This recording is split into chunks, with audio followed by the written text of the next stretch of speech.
आप मुझे छोड़कर क्यों चले गए? मैं आपके बिना कैसे रहूंगी?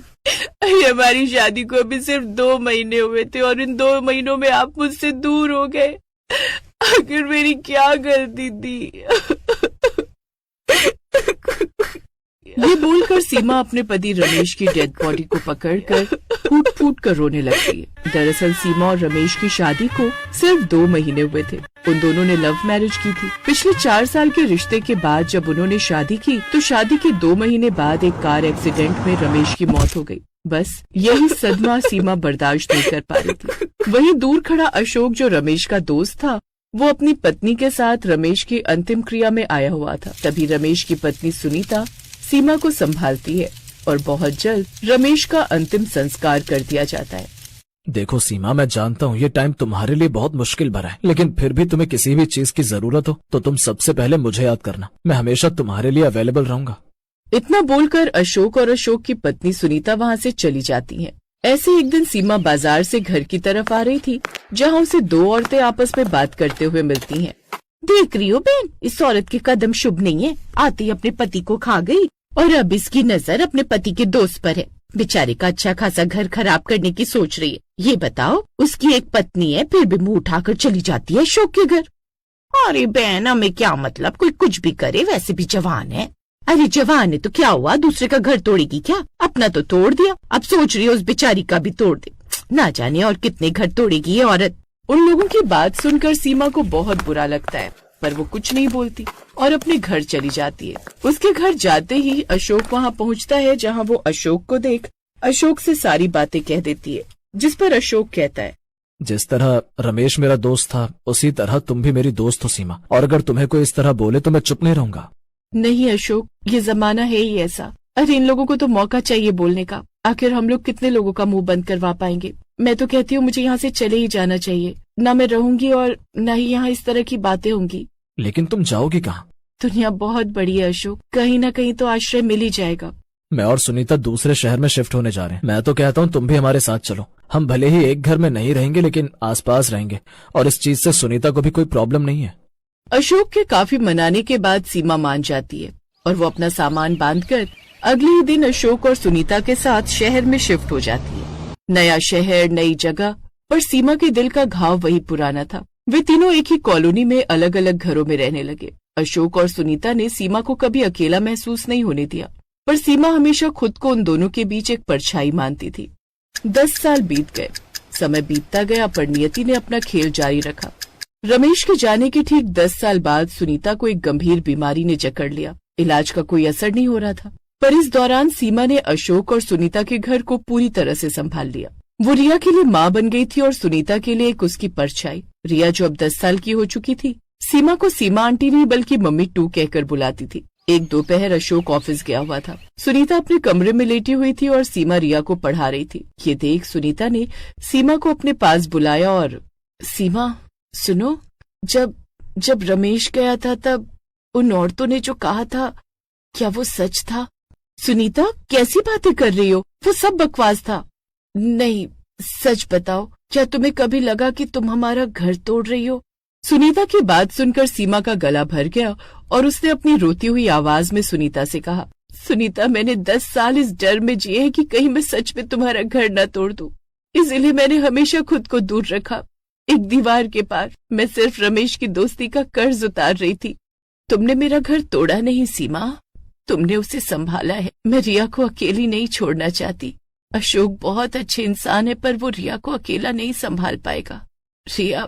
रिया को माँ की जरूरत है, और तुम ही हो वो जो रिया को मेरी तरफ प्यार देगी। सुनीता, तुम ठीक हो जाओगी, हम सब मिलकर रिया को बड़ा करेंगे। नहीं सीमा, मैं अब और इस बीमारी से नहीं लड़ सकती।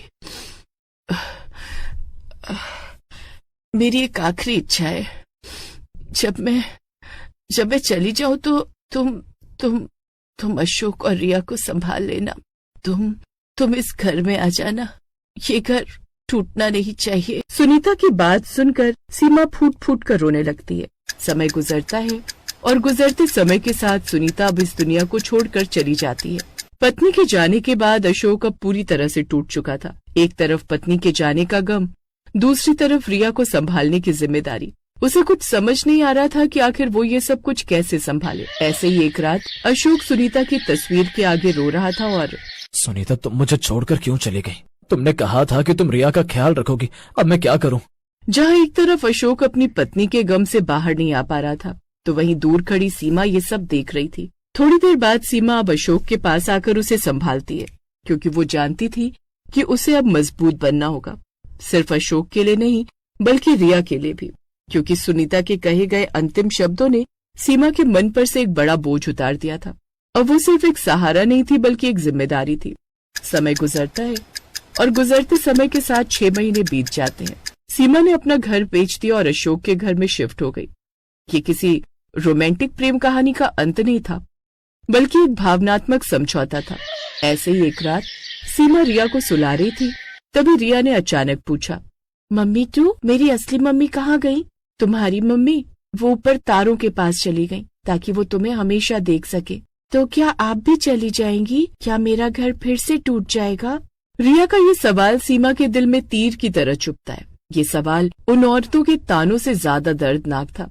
नहीं मेरी बच्ची, मैं कहीं नहीं जाऊंगी। ये तुम्हारा घर है और मैं इसे कभी नहीं टूटने दूंगी, ये मेरा वादा है। सीमा ने रिया को सुला दिया और अब वो उसके कमरे से बाहर आ जाती है, जहाँ उसने देखा कि कमरे के बाहर दरवाजे पर अशोक ये सब कुछ सुन रहा है। अशोक की आंखें आंसुओं से नम थी। सीमा, तुम बहुत अच्छी हो। तुमने रिया को और इस घर को एक नया जीवन दिया है। अशोक, मुझे नहीं पता कि मैं तुम्हारी पत्नी की जगह ले सकती हूँ या नहीं, पर बस मैं इतना जानती हूँ कि सुनीता ने मुझे ये घर सौंपते हुए कहा था कि ये घर टूटना नहीं चाहिए। मैं अब सिर्फ रिया के लिए जी रही हूँ और सुनीता की दी हुई जिम्मेदारी पूरी कर रही हूँ। सीमा, अब तुम मेरी पत्नी हो। हम दोनों ने बहुत दर्द झेला है, रमेश के जाने का दर्द और सुनीता के जाने का दर्द। हम दोनों टूटे लोगों ने मिलकर एक नया घर बनाया है। ये प्यार नहीं तो क्या है?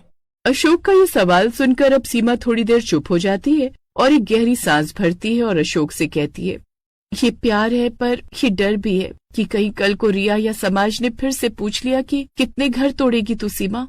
अशोक ने सीमा को अपने गले लगा लिया। वो जानते थे कि उनका रिश्ता हमेशा सवाल और जवाब के बीच झूलता रहेगा। सीमा ने रमेश के टूटे हुए घर का बोझ उठाया था और अब वो सुनीता के अधूरे घर को पूरा करने की जिम्मेदारी निभा रही थी।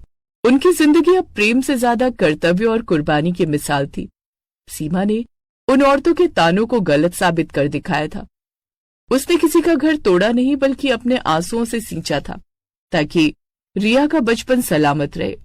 उस रात सीमा ने पहली बार अपने दिल में शांति महसूस की। वो रमेश को कभी नहीं भूल सकती थी, पर उसने अब जीना और जोड़ना सीख लिया था। ऐसे ही समय गुजरता है और गुजरते समय के साथ अब अशोक और सीमा ने एक दूसरे के लिए वो एहसास महसूस किया जो शायद उस समय पर उन दोनों ने अपने अपने पार्टनर के लिए किया था। ऐसे ही एक दिन रिया का बर्थडे था। तभी रिया अपनी मम्मी टू यानी सीमा का हाथ पकड़कर अशोक के हाथ में देती है और कहती है, पापा मम्मी, आज मैं अपने बर्थडे पर आपसे एक गिफ्ट मांगना चाहती हूँ, क्या आप मुझे देंगे? रिया का ये सवाल सुनकर सीमा और अशोक ने एक दूसरे की तरफ देखा और बोलो बेटा। हाँ बेटा, मैं ये कहना चाहती हूँ कि मुझे आप दोनों का प्यार चाहिए। मैं जानती हूँ कि मेरी असली मम्मा हमेशा हमेशा के लिए ऊपर भगवान के पास जा चुकी हैं, लेकिन अब मैं अपनी मम्मी टू को खोना नहीं चाहती। आपको पता है, जब मैं स्कूल जाती हूँ तो मेरे दोस्त मुझे चिढ़ाते हैं। वो बोलते हैं कि मेरे पापा की दोस्त जो हमारे घर में रहती हैं, वो मेरी सगी मम्मी नहीं। पापा, मैं आपकी और मम्मी टू के रिश्ते को एक प्योर रिश्ता बनाना चाहती हूँ। मैं उन सब के मुंह बंद करना चाहती हूँ जो आपकी और मम्मा के बारे में गलत बोलते हैं। आप दोनों शादी कर लीजिए। रिया की बात सुनकर अशोक और सीमा की आंखें भर जाती हैं और वो दोनों उसे गले से लगा लेते हैं। पर क्योंकि रिया ने अपने बर्थडे पर यह गिफ्ट मांगा था, इसलिए अब वो दोनों एक दूसरे से शादी कर लेते हैं और एक सच्चे रिश्ते में बंध जाते हैं।